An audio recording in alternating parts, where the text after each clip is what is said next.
Welcome to this technical guide on the Dyson SV12 Slim.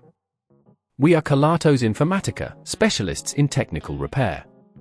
We collect your device from your doorstep, carry out a free diagnosis, and send you a quote before any repair.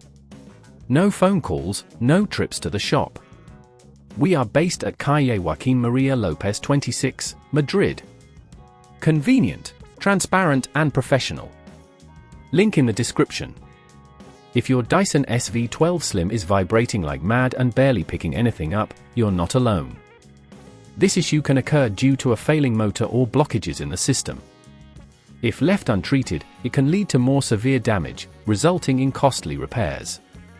To get started with the repair, you will need a screwdriver set, a replacement motor, and some rubber gloves for safety. Begin by ensuring your vacuum is unplugged. Carefully lay the vacuum on its side to access the screws at the bottom. Using the appropriate screwdriver, remove the screws securing the cover. Remember to keep them in a safe place. Once the cover is off, you should see the motor assembly. The motor is typically located near the back of the unit and is usually secured with a couple of screws.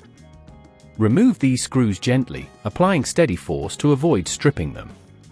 If at this point you feel it's getting too tricky, remember that at Kelatos we collect your device from your door and return it fully repaired. Now, you'll need to disconnect the wires attached to the motor. Take note of where each wire connects to ensure proper reassembly later.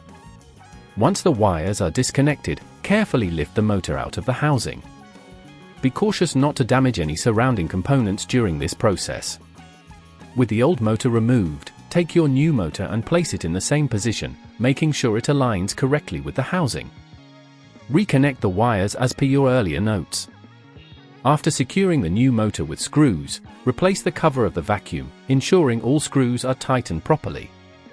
Once everything is back in place, plug in your vacuum and turn it on to test. If it runs smoothly without excessive vibration, you've successfully completed the repair. To prevent this issue from arising again, ensure to regularly clean the filters and check for blockages in the hose. Additionally, avoid overfilling the dust canister to maintain optimal performance. If you'd rather not risk damaging your device, at Kelatos we collect, repair and deliver back to your door anywhere in the UK. Link in the description.